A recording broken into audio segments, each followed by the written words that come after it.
Sir నమస్తే, ఏం చేస్తుంటారు మీరు? నమస్తే అండి, నేను రియల్ ఎస్టేట్ వ్యవసాయం చేస్తుంటాను.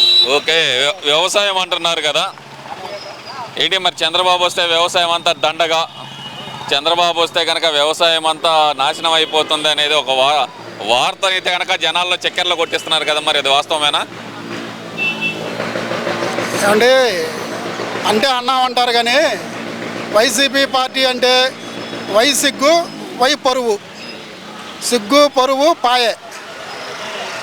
చేసే వాళ్ళని కూడా చేయనీయకుండా చేస్తే, ఎందుకంటే రాక్షస పాలన అనేది అంతమైపోయింది. ప్రజలు ఇప్పుడిప్పుడే ఊపిరి పీల్చుకుంటున్నారు.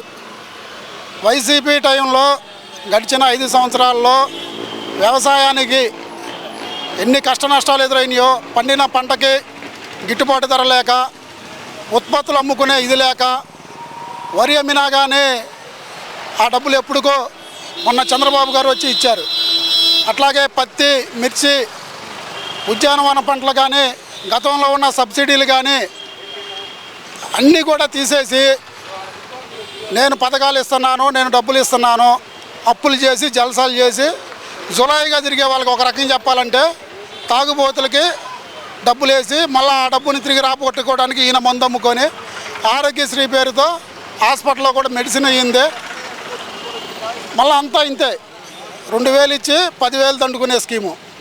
అంటే ముఖ్యంగా చంద్రబాబు వస్తే కరువు వచ్చింది అంటున్నారు కదా, వర్షాలు పడవు, అసలు కరువు వచ్చింది అంటారు కదా, మరి ఏమంటారు మరి మీరు దానికి? అందుకనే ప్రకృతి కూడా పగబట్టి జగన్మోహన్ రెడ్డికి సిగ్గు శరం రావాలని ఈ వర్షాలు, ఇప్పుడు వర్షాలు వచ్చినాయి కదా, ఏమి కరువు సీజన్ కాదుగా, మరి చంద్రబాబు వస్తే వానలో అనేది సుక్కపడకుండా ఉండాలిగా. మరి ఈ వర్షాలు, ఈ వరదలు ఏంటి? కాదురా నాయన జగన్మోహన్ రెడ్డి, ఇప్పటికైనా సిగ్గు తెచ్చుకోరా అని చెప్పి ప్రకృతి ఆయనకి నేర్పిస్తుంది. అయినా కానీ సిగ్గు శరం లేని పార్టీ కదా, అది అట్లాగే ఉండిద్ది, కాలగర్భంలో కలిసిపోయిద్ది. ఎందుకంటే భగవంతుడు చెడ్డోడికి కూడా ఒక అవకాశం ఇస్తాడు, మంచోడికి అవకాశాలు చాలా తక్కువగా ఇస్తాడు. ఎందుకంటే చెడ్డోడు తెలుసుకుంటాడు, మంచోడు నిలబడతాడని. ఇప్పుడు కూడా తెలుసుకోకపోతే అది కాలగర్భంలో కలిసిపోయింది వైసీపీ అనేది. మొన్న జరిగిన ఎలక్షన్తోనే, మొన్న మేలో 13వ తారీఖు జరిగిన ఎలక్షన్, జూన్ 4 రిజల్ట్తోనే అవన్నీ ఈవీఎంలు ట్యాంపర్ చేసి గెలిచారనే మాట అయితే అంటున్నారు కదండి. అసలు ఈవీఎం గవర్నమెంట్ అని చెప్పి ఒక పేరు పెట్టారుగా ఈ ప్రభుత్వానికి. మరి ఎందుకండి వాళ్ళ ఎమ్మెల్యేలు వాళ్ళ ఎంపీలే కదా. ఇప్పుడు నెల్లూరు చూసుకోండి, మచిలీపట్నం చూసుకోండి, ఇవన్నీ అసలు వాళ్ళ ఎంపీలు ఎందుకు మారారు, వాళ్ళ ఎమ్మెల్యేలు ఎందుకు మారారు? జనం మారటం తీసి పక్కన పెట్టండి. మరి 175కు 175 వైనాడు కుప్పం అని చెప్పి ఇవాళ అసలు పత్తా లేకుండా పోయి చివరికి కడప అడ్డా అనుకునే చోటే 2 సీట్లతో సరిపెట్టుకొని ఎందుకు పోయి దాని సమాధానం చెప్పండి. ట్యాంపరింగ్ సంగతి తర్వాత, ఎందుకంటే మాకంత టెక్నాలజీ లేదు. ఆయన అంటే మహానుభావుడు, రాష్ట్రాన్ని ఏలాడు కాబట్టి ఆయనకి ఏదన్నా ఉంటే ఆయన ఇట్లాగే 2019లో కూడా ట్యాంపరింగ్ గురించి మాట్లాడితే బాగుండేది. అప్పుడు కూడా ఇదే ఈవీఎంలు కదా, అప్పుడు కూడా మాట్లాడి ఇదిగో నేను ట్యాంపరింగ్ వల్ల గెలిచానని, ఇప్పుడు కూడా చంద్రబాబు గారు, పవన్ కళ్యాణ్ గారు కూడా ఇట్లాగే ట్యాంపరింగ్ వల్ల గెలిచానంటే బాగుండిద్ది, ఆయన నిజాయితీ నిరూపించుకోవచ్చు. అప్పుడు లేని మాటలు ఇప్పుడు ఎందుకు వస్తున్నాయి? ఓడిపోయినాక ఇక ఏ దారి తీరు తెలియక పిచ్చి పిచ్చి మాటలు, పిచ్చి పిచ్చి చేష్టలు, అసందర్భ ప్రేలాపన, అంతమించి ఇంకేం లేదండి. నిజంగా ఆయన వైజాగ్ అని చెప్పి అన్నాడు కదా, నాకు గుర్తుకొచ్చింది ఏంటంటే వైజాగ్ అయితే కాస్త ట్రీట్మెంట్కి దగ్గరగా ఉండిద్దని. ఆయన బాధ అర్థం చేసుకోవాలి జనం. ఏ ట్రీట్మెంట్ సార్, మీరు అసలు ఏకంగా ట్రీట్మెంట్ అంటున్నారు? ఆయనకి బాగానే ఉన్నాడు కదా సార్. వైజాగ్ అంటే ఒకప్పుడు అండి, మేము పిల్లలప్పుడు ఏదన్నా మేము సరిగా మాట్లాడకపోతే ఎవరే నేను వైజాగ్ పిచ్చి ఆసుపత్రిలో చేర్పిస్తారా అంటారు. వైజాగ్ పిచ్చి ఆసుపత్రి అంటే ఆ వయసులో మాకు తెలియలా. జగన్మోహన్ రెడ్డి గారు వచ్చినాక అమరావతి అని అమరావతి కూడా లేకుండా చేసి రైతులకు ఎక్కువ ప్యాకేజీ ఇస్తాను, ఇంకా బాగా చేస్తానని చెప్పి చివరికి వైజాగ్ అని పెట్టాడు. వైజాగ్ అనేది దేనికి ఫేమస్ అండి అంటే మేమేమి ఇంకో రకంగా అంటలా. జనరల్గా ఒకప్పుడు అక్కడ ఇంత ఇండస్ట్రీ లేదు, ఇంత సాఫ్ట్వేర్ లేదు, ఇంత అభివృద్ధి లేదు, పిచ్చి ఆసుపత్రి ఫేమస్. వైజాగ్ మెంటల్ ఆసుపత్రి అంటే మేము చిన్నప్పుడు బాగా ఫేమస్. ఆయన ట్రీట్మెంట్కి కాస్త దగ్గరగా ఉండిద్దని. అంటే ఇప్పుడు ఆయన చెప్పేది ఏంటంటే, ఇప్పుడు ఈ వరదలు చూస్తుంటే కనుక అమరావతి మునిగిపోయింది, వైజాగ్ అయితే కనుక ఈ ఇబ్బంది ఉండేది కాదు కదా అంటున్నారు కదా. యంత్రాంగం అంతా అప్పుడు వైజాగ్లో కేంద్రీకృతం అయి ఉండిద్ది, ఇలాంటి ఇబ్బందులు ఉండవు కదా అంటున్నాడు కదా. మరి అంటే ఆ పార్టీ వాళ్ళు చేస్తున్న దాని ప్రకారం చూస్తే కనుక మరి అదే కదా అంటుంది వాళ్ళు. అంటే వాళ్ళ దృష్టిలో అసలు వర్షాలు కురవకూడదండి, వర్షాలు పడకూడదు. వర్షాలు మా వరుణ్ దేవుడు మా పార్టీ, మాకు అప్పుడు రాజశేఖర రెడ్డి గారు ఉన్నప్పుడు బ్రహ్మాండంగా కూర్చుని, ఇప్పుడు జగన్మోహన్ రెడ్డి టైంలో బ్రహ్మాండంగా కూర్చుని చంద్రబాబు వస్తేనే కరువు వచ్చింది అనే మాట వాళ్ళు ప్రచారం చేసింది. మరి అందుకేనండి ఇప్పుడు వరుణ్ దేవుడు మనం అనకూడదు. చనిపోయిన వాళ్ళ గురించి రాజశేఖర రెడ్డి గారిని తీసుకుని వెళ్ళిపోయారు. జగన్మోహన్ రెడ్డి గారికి పరీక్ష పెట్టాడు. పెట్టినప్పుడు ఈయన పరామర్శకి వెళ్ళినప్పుడు ఏం చేశాడండి, సెట్టింగ్లు వేసాడండి. ఇక్కడ రేపల దగ్గర వరద ప్రభావిత ప్రాంతాల్లో పర్యటనకు వచ్చి సినిమా సెట్టింగ్లు వేసి కాలిటీకి బురద కూడా అంటకుండా మీరందరూ అందరం చూసాంగా. పరామర్శకి వెళ్ళినప్పుడు ఎవడన్నా కానీ అట్లా సెట్టింగ్లు వేస్తారండి.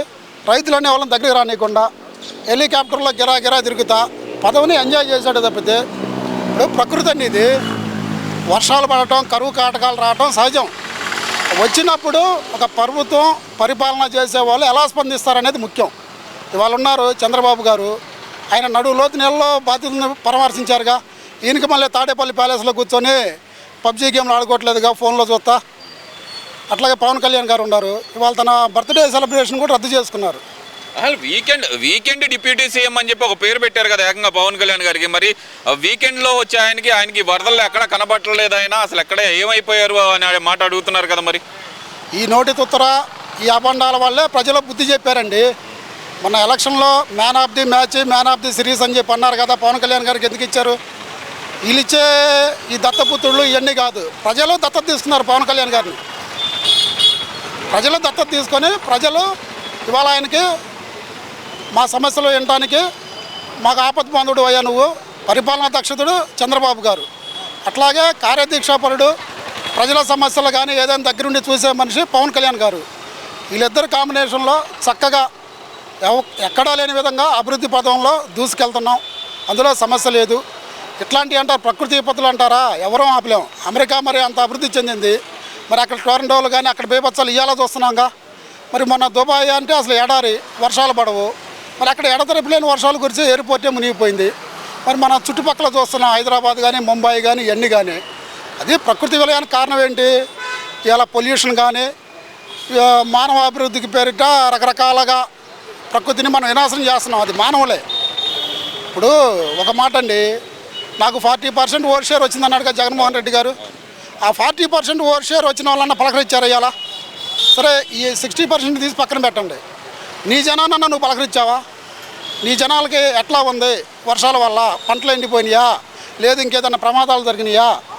ఇంకా వాళ్ళ గురించి ఏం చేయాలో చెయ్యి. జనాల్లోకి వచ్చి కనీసం ఏదన్నా కాస్త నువ్వు మారావు, నీకు ట్రీట్మెంట్ పనిచేసింది అనేది చూస్తారు. ట్రీట్మెంట్ అంటే ఇక్కడ మెడికల్ ట్రీట్మెంట్ కాదండి, ప్రజలు ఇచ్చిన ట్రీట్మెంట్. ప్రజలు ఇచ్చిన ట్రీట్మెంట్ అంటారు. ప్రజలు ఇచ్చింది కాదు, అది ఈవీఎంలో ఇచ్చినాయి అనే మాట ఇప్పటికీ వాడుతున్నాడు సార్. ఆయన పదే వాడుతున్నారు మరి వాళ్ళ నాయకులు. అదేనండి, 2019లో కూడా ఇదే మాట అంటే వాళ్ళు నిజంగా కలేజా ఉన్న నాయకులు అనుకునేవాళ్ళం. అదేంటంటే రాజశేఖర రెడ్డి మీద ఉన్న సింపతి కానీ, మంచి చేస్తాడన్న ఉద్దేశంతో కానీ అదే టైంలో విడగొట్టాడు.